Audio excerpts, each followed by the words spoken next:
kebetulan aku 2 bersaudara. Oh iya, 2 2 bersaudara bersaudara. sama kakakku, yang satu dia pilot school, terus yang terakhir aku gitu kan. Nah itu sampai akhirnya kayak emang dasar anak bontot, tapi selalu ngerasa kok kayaknya kakakku tuh jauh lebih make it ya di mata orang tua gitu. Masih ada pemikiran-pemikiran itu akhirnya kayak Hey kawan, apa kabar? Kembali lagi bersama Niraya Moti. Kesepian kalian, obrolin aja.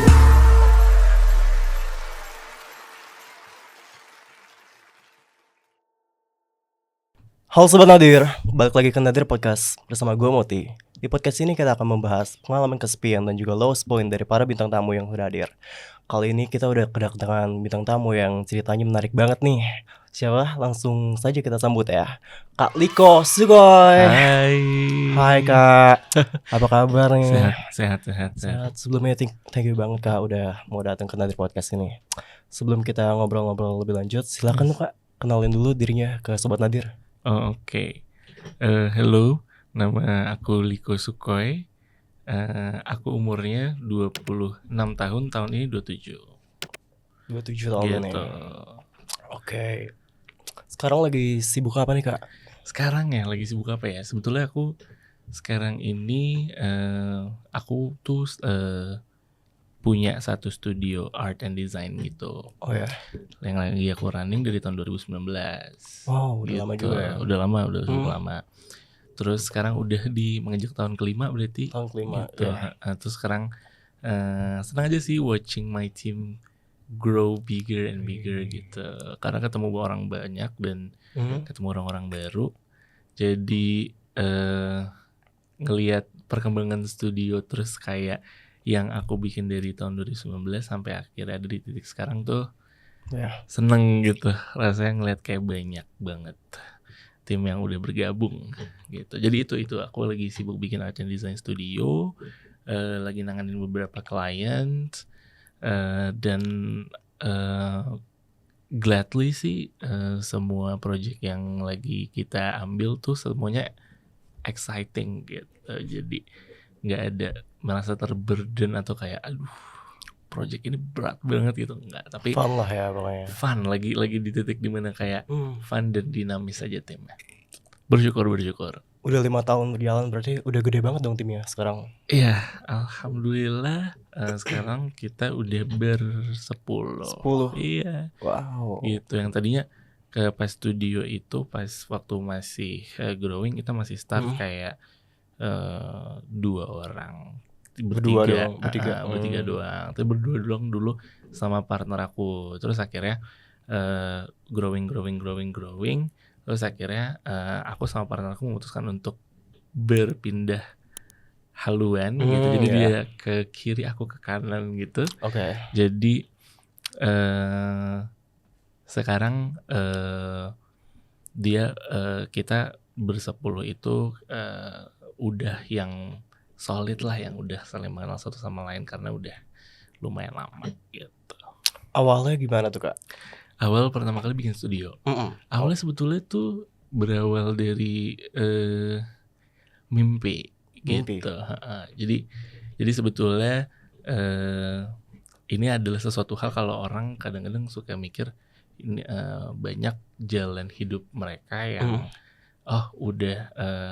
tiba-tiba di tengah jalan pengen bikin gitu. Enggak, kalau aku udah emang on the planning, kayak udah dari lama banget pengen punya studio desain sendiri gitu. Nah, sampai akhirnya di tahun 2019 aku lulus, terus akhirnya punya kesempatan untuk kayak kenapa enggak ya? Karena aku dari tahun 2015 sebelumnya itu aku punya pengalaman di bagian di bidang desain. Terus kerja di sama orang udah pernah ngalamin. Terus kayak kerja di agensi juga pernah. Udah lumayan banyak pengalaman lah ya. Event creator juga udah pernah. Jadi ngerasanya kayaknya nggak akan sotoy banget kok kalau bikin desain studio desain sendiri gitu. Jadi ya udahlah, putusin aja when you feel like you were capable enough, then you just do it. Karena kita nggak pernah tahu nggak tahu kedepannya akan Benar. kayak seperti apa, lakuin aja dulu. Ya. Gitu. Oke, selain itu ada kesibukan apa lagi Kak? Selain itu kesibukannya sekarang sih selain ngurus studio, aku pun juga lagi ngedevelop bisnis-bisnis baru. Bisnis apa tuh? Bisnis baru bersama teman-teman aku juga yang nantinya akan launching gitu ya tahun ini, nanti bisa ditunggu aja gitu ya. Oke. Jadi seneng karena bisa dari tahun makin ke tahun kita kan selalu pasti punya set kayak goals dan segala macam. Sebenarnya especially waktu akhir tahun 2023 kemarin gitu ya, kalau misalkan setiap tahun itu punya resolusi. Nah sekarang lu punya resolusi nggak? Punya dong. Punya kan? Iya. Nah jadi kan setiap tahun kita punya resolusi. Tapi Iya. sebenarnya tahun 2020 untuk tahun 2024 tuh I have no resolution at all. Ya, Sampai akhirnya tahun kayak ini. iya sampai akhirnya kayak maybe plan is just no plan. Gitu. Jadi kayak just go with the flow. From the first time in my life kayak the resolution it's there's no resolution at all gitu. Makanya 2024 just come and surprise me. Sampai akhirnya kayak di awal tahun ketemu teman-teman lagi, ngobrol-ngobrol segala macam, akhirnya bikin opportunity baru kayak ternyata banyak banget hal-hal yang disurprise yang tanpa kita sadari. Kalau misalkan kita planning juga kita juga nggak pernah kepikiran ya kayak untuk bikin kayak gitu. Karena kalau misalkan kita ngomongin soal resolusi tuh resolusi itu adalah datang ketika kita punya ekspektasi gitu. Betul. Nah sampai akhirnya kayak kalau dipikir-pikir lagi kayak manajemen ekspektasi itu agak sulit ya. Jadi kayak kita memilih untuk jauh lebih spontan, dan itu tadi ya maybe plan is no plan gitu. Tapi keren banget sih berarti udah bisa mewujudkan mimpinya ya. Iya, aku seneng banget sih. Soal Aku seneng banget walaupun maksudnya mungkin ada pencapaian-pencapaian yang aku harapkan masih on long way to go gitu kan. Jadi tapi tetap bangga banget sama tim yang sekarang, terus kayak dan senang aja mereka solid gitu, jadi kayak happy setiap hari ngeliatnya gitu. Oke. Hobi kakak kalau boleh tahu apa nih kak? Hobi ya? Aduh, gue kalau ditanyain hobi tuh kayak apa ya hobinya? Tapi dari dulu itu teman-teman tuh selalu bilang kayaknya lu terlalu workaholic deh, kayaknya hobi lu tuh kerja gitu. Terus aku yang kayak mungkin ya, tapi sebenarnya kalau dibilang hobi dari dulunya emang actually buat mengisi waktu luang. Kan kadang kan hobi itu adalah sesuatu hal yang dilakukan ketika kita sedang mengisi waktu luang gitu ya, ataupun kayak sampai akhirnya waktu luang tersebut bisa kegiatan di waktu luang tersebut yang kita jadikan yang namanya hobi itu akhirnya kita lakukan untuk bisa diselip-selipin deh akhirnya di waktu-waktu yang sebenarnya nggak senggang gitu, kayak misalkan jadi rutin yoga, jadi rutin main golf, atau rutin apa segala macam. Nah itu kan jadi bagian dari rutinitas. Nah tapi memang ya kalau ngomongin soal hobi dari dulu sebetulnya di senggang-senggang waktu suka banget ngedesain aja, kayak iseng kayak bikin apa ya. Itu passionnya ya berarti. Betul. Jadi kayak memang pada saat dilakuin gitu hobinya, jadi sempat mikir ini tuh hobi atau pekerjaan ya. Jadi nggak bisa ngebedain gitu. Tapi akhirnya kayak 2020 kita semua tahu, kita semua hit pandemi dong. 2020. Nah sampai akhirnya kita muncul ada unlock, mungkin kayak ada unlock hobi kali ya yang baru bisa ke realize gitu, ternyata suka banget kayak ya ngelakuin kegiatan golfing, driving sama teman-teman juga. Jadi kayak kalau dibilang hobi dilakukannya rutin, ya mungkin kalau olahraga tuh aku suka golfing gitu. Terus kalau misalkan untuk dikatakan sebagai hobi banget yang akhirnya sekarang menjadi pekerjaan, yang ngedesain sih. Desain. Ya mungkin aneh gitu kali ya kayak. Iya tapi sempat mikir sih kayak ini tuh Hobi hobi atau atau kerjaan ya. Jadi nggak bisa ngebedain tapi Apa? senengnya maksudnya kayak ketika ngelakuin pekerjaan itu yang menjadi hobi jadi kayak nggak ngerasa kerja Betul. gitu. Ya, fun aja ya Fun rasanya. Fun Kalau aja. awal suka desain tuh karena apa sih? Dan kapan gitu mulai suka? Nah awal suka desain ya. Nah Hmm. sebetulnya tuh gini. Awal suka desain itu sebetulnya kalau misalkan dibilang dari kecil emang dari dulu suka banget gambar.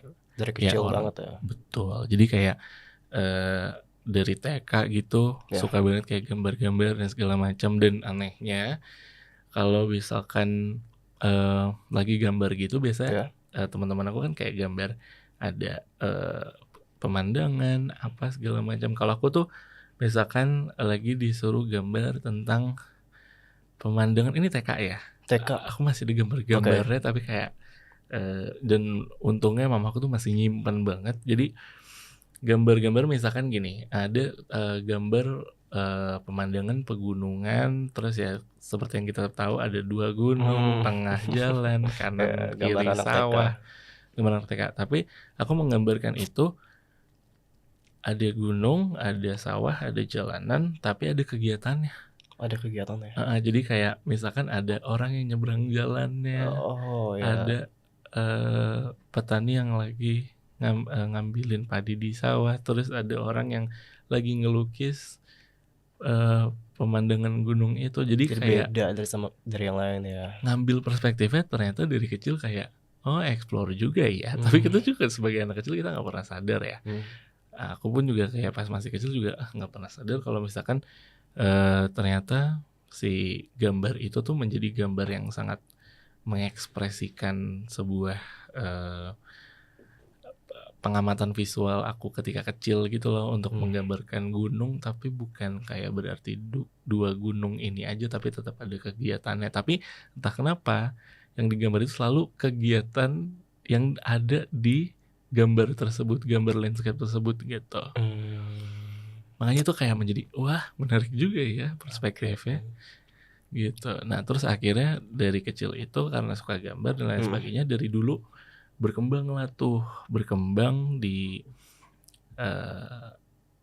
sampai ke SD, SMP, SMA sampai di SD lah ya.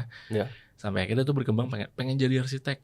Pengen jadi arsitek gitu kan. Pengen jadi arsitek terus kayak wah ternyata kalau jadi arsitek itu tuh sulit juga ya pas ngelihat pekerjaannya, nonton di TV gitu. Kadang suka ada kayak di TV tuh zaman dulu ada kayak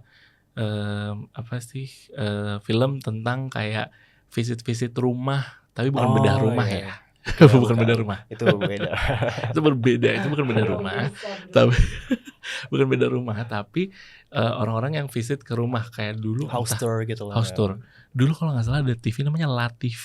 Nah, di zaman itu di LaTV itu adalah satu program untuk visit rumah. Terus aku mikir ribet juga ya kayaknya bikin rumah zaman SD gitu kan. Sampai akhirnya SMP coba yuk kita coba kembangin lagi yuk. Mungkin nggak cuma di arsitektur, mungkin bisa di hal yang lain gitu. Nah sampai akhirnya di SMP udah mulai masuk organisasi. Zaman dulu pas SMP kita tertarik dong kayak mau masuk OSIS nggak gitu. Nah tertariklah untuk masuk organisasi. Menurut aku kayak waktu itu kayak masuk organisasi kayak ya udah organisasi aja ya, kayak nggak ya kita menjadi OSIS cuma kayak buat jadi tampang muka sekolah aja gitu dan nggak pernah lain-lain. Tapi ternyata di SMP aku lumayan berbeda gitu. Oh ternyata ada pelajarannya, ada kayak ngumpul terus bikin kegiatan, aktif lah ya bikin kegiatan dan lain-lain sebagainya. Akhirnya itu berlanjut sampai di SMA dengan waktu itu kita masih berandai-andai menjadi arsitek. Oh iya, gitu masih kan. Masih kan. Iya. Nah sampai akhirnya berubah ke SMA. Di SMA akhirnya mungkin karena jiwa organisasi dari SMP kayak udah pernah nih ikut OSIS, ya udah akhirnya SMA itu ikutlah satu lembaga kalau Lembaga. disebutnya, namanya DPK MPK sekolah. Jadi DPK MPK sekolah itu kayak semacam DPR MPR-nya OSIS. Oh ya. Nah, kalau OSIS Oke. adalah presidennya, Mm-mm. DPK MPK ini adalah kerjanya untuk bikin pasal-pasal dan lain-lain sebagainya. Ya. Totally different sama mimpi arsitek gitu. Betul. Nah, sampai akhirnya tiba-tiba mungkin karena kayak into banget sama DPK MPK ini, aku tuh nggak sadar kalau misalkan ada satu jiwa yang lain yang muncul adalah tentang leadership, begitu, tentang leadership, terus sama tentang berlembaga dan ternyata senang banget ngulik sesuatu hal tentang Ya. kenegaraan gitu. Nah, aneh banget kan. Nah, sampai akhirnya waktu itu di DPK MPK itu sampai ikut lomba-lomba, tahu Lomba. nggak sih dulu di TVRI itu ada lomba kayak Oh DPR ya. MPR lah, segala pencatat segala macam dan lain-lain Oh sebagainya. ya, tahu. Nah, setelah sebagainya, terus udah gitu tuh sampai menang dan lain-lain sebagainya. Menang. Akhirnya mimpinya berubah. Mimpinya berubah. Oke deh, kita coba geser, tapi gesernya kejauhan. Kita mau Kemana kita mau masuk ke hubungan internasional. Jauh ya, dari arsitek ya. dari arsitek ke HI deh, HI. HI gitu. Pengen berkecimpung di dunia yang tapi nggak sampai ke hukum ya. Jadi kayak berkecimpung di dunia kenegaraan gitulah. Ya. Jadi kayak yang bahas tentang negara segala macam. Terus sampai akhirnya di HI itu orang tuh dukung banget. Walaupun memang background orang tua aku itu semuanya adalah pilot. Gitu ya. Jadi bokap itu pilot. Terus kakek aku itu pilot helikopter. Oh iya. Terus dari anak-anaknya itu yang nurun adalah ke papa aku. Terus karena kakak aku juga itu sekarang juga jadi pilot karena dorongan semua lah ya. Iya, karena dorongan keluarga bokap gitu. Nah, that's the reason why nama aku Sukhoi gitu. Ya. Oke. Iya kan. Nah, jadi Dari kakakku situ ya. dari situ kakakku itu juga namanya pesawat juga. Apa namanya? Namanya Antonov. Oh, oke. Nah, Antonov. Jadi Antonov tuh pesawat terbesar di Rusia. Ya. Dan pesawat Antonov ini saking besarnya pesawat itu, dia itu bisa masuk pesawat Sukhoi di dalamnya. Gitu. Nah, jadi filosofinya dulu dari adalah situ, dari pesawat. betul, kayak berarti Antonov mengayomi Sukhoi ini, jadi kakak mengayomi adiknya gitu. Ternyata enggak, tapi berantem aja terus gitu. Namanya juga adik kakak ya. tapi tadi tuh singkatnya adalah kayak akhirnya keluarga gitu dari backgroundnya aviasi gitu. Terus awalnya nge-push buat untuk aku masuk ke pilot, sampai akhirnya kayak ngomong ke kakak, tadinya kakak nggak mau jadi pilot. Bingung dong, kayak aduh gimana nih kalau dia nggak jadi pilot, harus ada penerus gitu kan. Dia itu mau banget jadi tentara, tapi aku bilang tapi keluarga kita nggak ada yang tentara sama sekali gitu kan. Pilot semua gitu. Nanti kalau misalkan mau gimana ribet gitu kan. Dan masuk tentara kan juga gak gampang ya, maksudnya banyak seleksi dan lain sebagainya.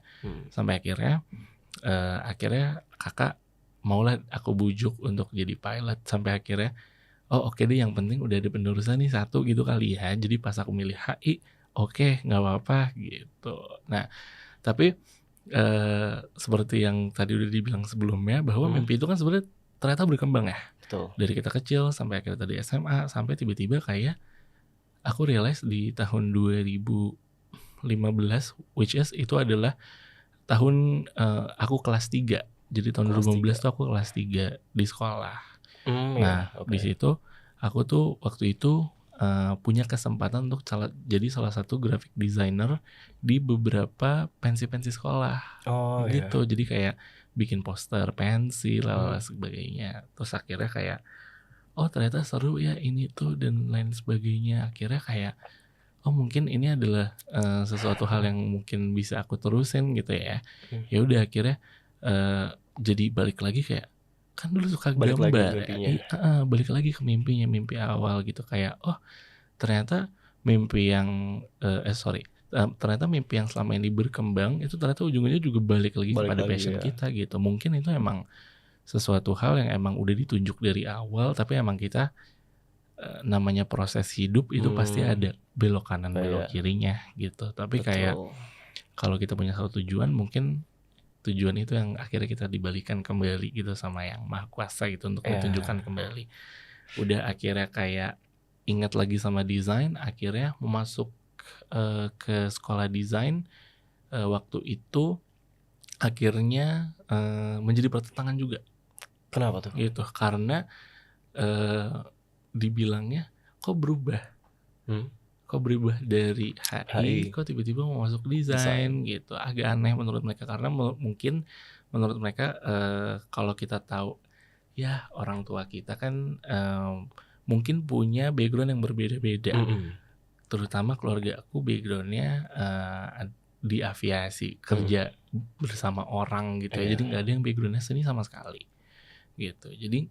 Jadi mungkin pemikiran mereka, mungkin untuk HI prospek kerjanya tuh banyak banget. We say kayak tahun 2015 memang banyak banget orang-orang yang ngincer tuh Ilkom. HI itu udah jadi sasaran empuk, apalagi HI, UI atau enggak Ilkom, UI itu jadi menjadi sasaran empuk, ataupun ujung-ujungnya kalau nggak masuk perguruan tinggi negeri mungkin bisa ke banyak sekarang sekolah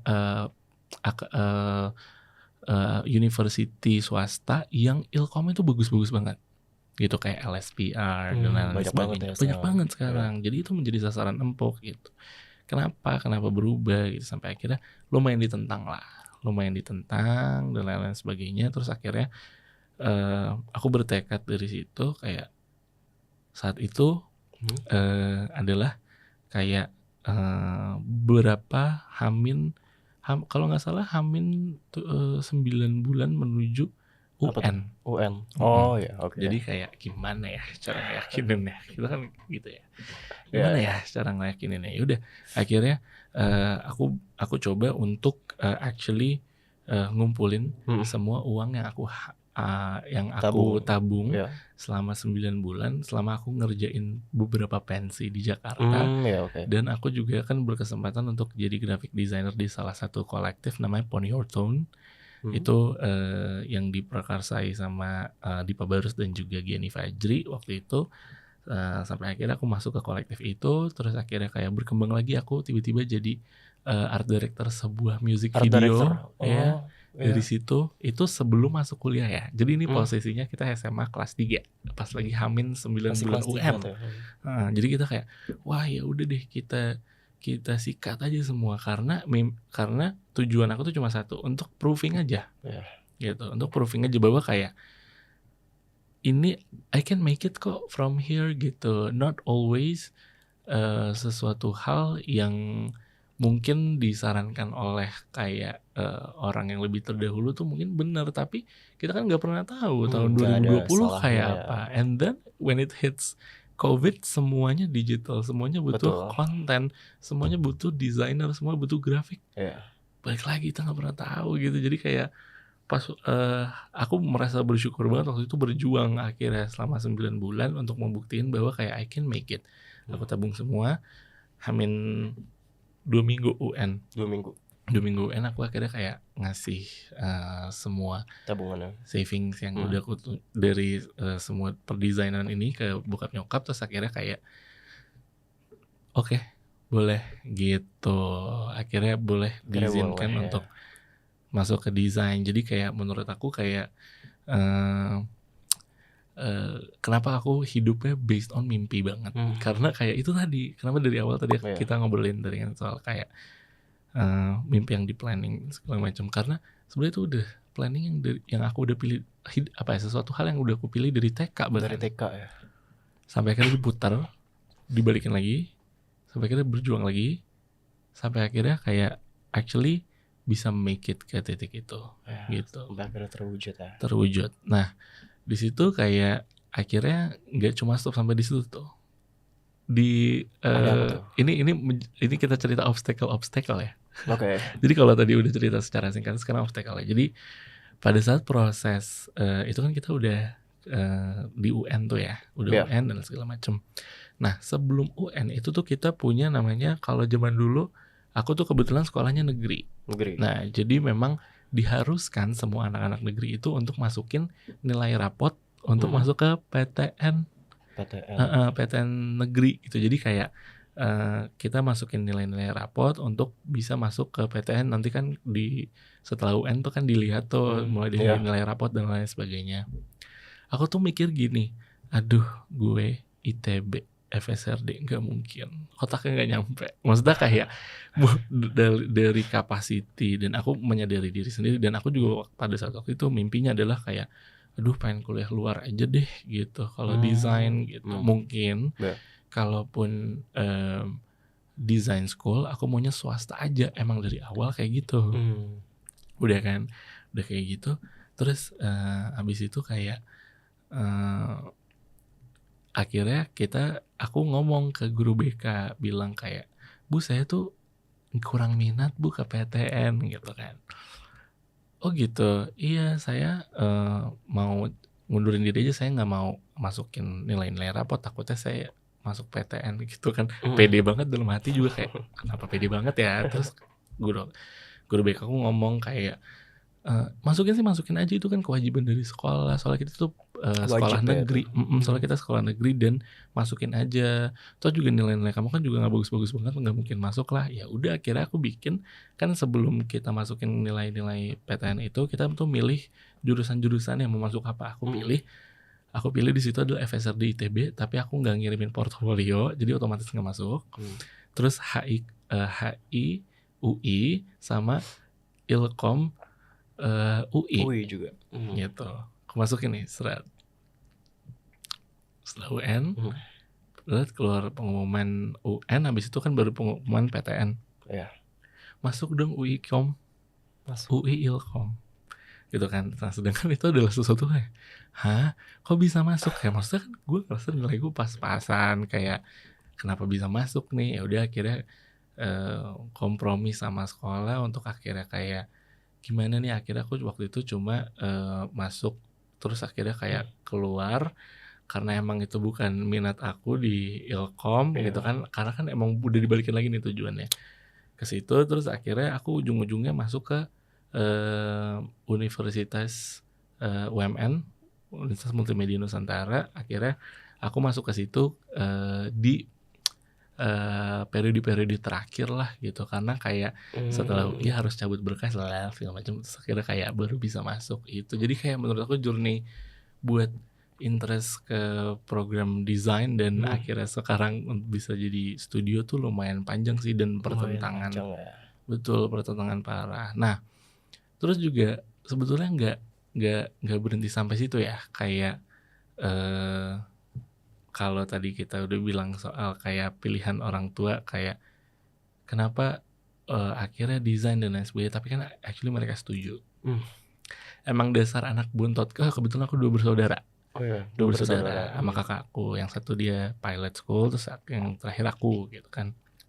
Nah itu sampai akhirnya kayak emang dasar anak buntot, tapi selalu ngerasa kok kayaknya kakakku tuh jauh lebih make it ya di mata orang tua gitu. Masih ada pemikiran-pemikiran itu. Akhirnya kayak walaupun itu waktu itu pada saat proses masuk ke desain ya, udah masuk kuliah gitu, jadi mikir kayak apa salah ya pilihannya gitu, gara-gara ngeliat awalnya sempet ngerasa kayak gitu.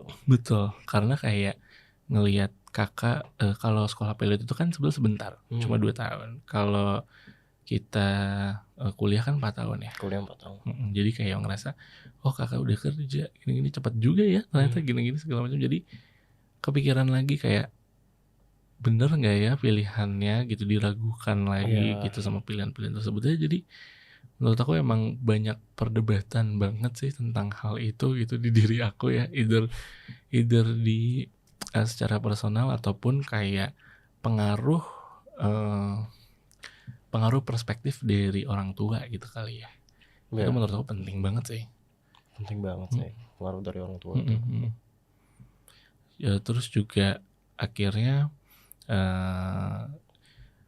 karena pengaruh orang tua itu ya, jadi aku juga punya pemikiran-pemikiran lain yang akhirnya menjadi sebuah, aku nggak pernah tahu ini jadi positif atau negatif ya, tapi Apa tuh?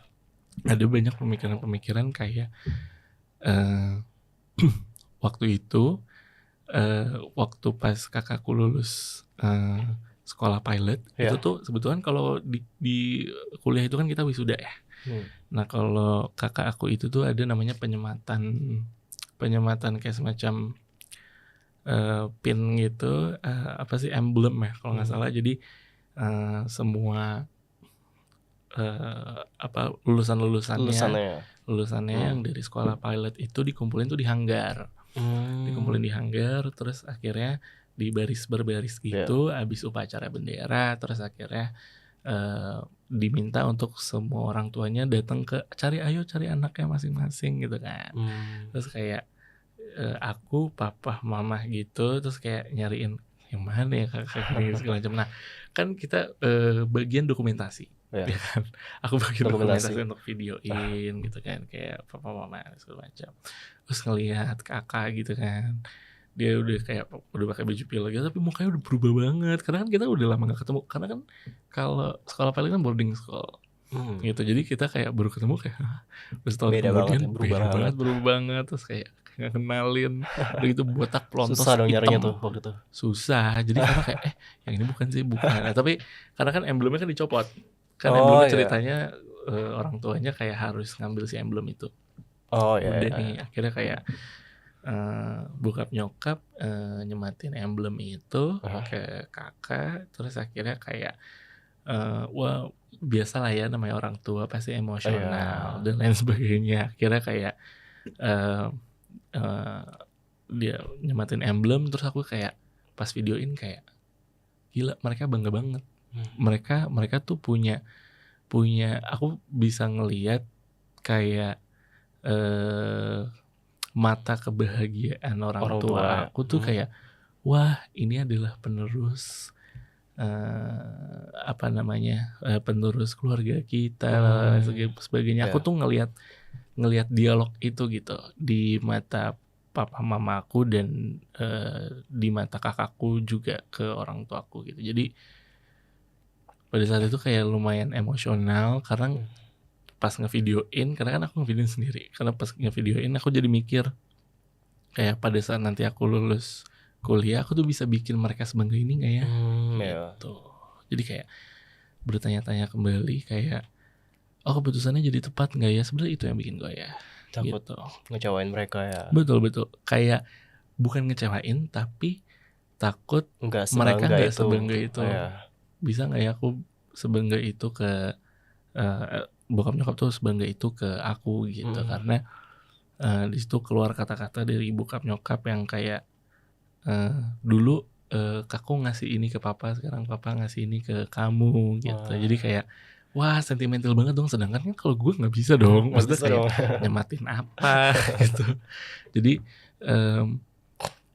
ada banyak hal sentimental yang sebetulnya kayak mereka tuh nggak sadar gitu. Kayak itu affects me a lot waktu di umur 18 saat itu. Gitu. Jadi bergejolak banget di kala masih kuliah, terus harus menyaksikan itu. Ya mau nggak mau kan, karena kakak kan yang lulus gitu kan otomatis. Tapi kayak saat itu adalah salah satu hal yang ngedrive aku sampai sekarang gitu, karena aku merasa aku belum bisa cukup untuk menjadi belum bisa cukup untuk memenuhi itu ekspektasi itu aku itu di otak aku sekarang. Jadi kayak kenapa ditanya kayak wah, determine banget ya dari tahun 2015 sampai sekarang. Gitu. Jadi kalau dipikir-pikir kayak kalau orang nanya sebenarnya dari tahun 2015 anak SMA udah disuruh jadi art directornya With The Fest, terus jadi art directornya Mbak Andin, jadi art directornya video klip gitu kan. Tapi beban sebetulnya, tapi kayak yang aku ingat cuma saat itu yang terlintas di otak aku, balik lagi ke momen itu. Jadi kayak nggak bisa nih, harus bikin sesuatu hal yang bikin bangga orang tua gitu. Dan kayak sama lah, setiap anak kan pasti punya ekspektasi untuk membahagiakan orang tua masing-masing ya. Betul. Gitu. Kalau aku sebenarnya kayak family oriented banget gitu, kayak apa yang dibutuhkan sama keluarga ya aku hadir deh gitu, aku apa yang bisa aku akomodir gitu. Sentimental banget di situ. Oke. Sempet ini juga gak sih Kak ngerasa kesepian selama mengejar mimpi Kakak itu? Lonely. Ya, Loneliness. loneliness. Oke. Ngomongin soal loneliness ya guys. Loneliness menurut aku itu side to side jalannya sama ketika kita lagi mau achieve something gitu. Karena mau dimanapun kita, mau kita lagi ada di kondisi apapun, di kondisi apapun, loneliness itu ketika kita sedang chasing something itu selalu ada gitu. Jadi kayak momen-momen dimana kayak walaupun kita lagi bareng-bareng sama teman, pasti ada aja momen diem kayak ngejar mimpi atau ngejar sesuatu hal yang mau kita achieve, yang kita udah harapkan banget dari kecil. Apalagi drive-nya adalah membahagiakan orang tua. Itu sedih ya sendirian gitu. Apalagi kayak pada saat momen itu dibilang mungkin umur yang mungkin tidak seharusnya merasakan sekesendirian itu gitu menurut aku. Karena menurut aku selama seorang anak masih di bangku SMA gitu ya, harusnya mereka punya safe home gitu. Nah di situ aku ngerasa kayak aku ada di rumah, aku merasa aman iya, tapi aku itu merasakan ada satu yang hilang, itu adalah tentang ekspektasi itu aja gitu. Jadi kayak aku selalu dikejar sama itu sampai akhirnya kayak ketika aku lagi on the way ke sana nih, ke mimpinya, loneliness itu tuh muncul dengan kayak susah ya ternyata gitu, mengejar ini tuh sendirian gitu. Tapi kalau dipikir-pikir lagi ya, yang namanya hidup, kita dari satu titik ke titik yang lain, kita punya apa ya istilahnya, dinamika kehidupannya, dinamika perjalanannya. Jadi saat itu aku cuma bilang ke diri aku cuma kayak nikmatin aja gitu, nikmatin aja prosesnya, as long as kayak toh juga prosesnya tuh nggak bakal bikin kita tuh mungkin capek fisik gitu. Gitu. As long as itu bisa works untuk bisa mengejar mimpi kamu, kayak ya udah kerjain aja gitu. Pernah nggak kalau ada momen kesepian yang benar-benar keinget banget gitu, yang parah banget? Bingung juga ya ketika kita lagi grieving. Ini juga menjadi sebuah pertanyaan baru, kayak ketika kita lagi grieving, kita datang ke pemakaman, kita sabarin orang yang lagi grieving tuh kayak, am I talk to myself?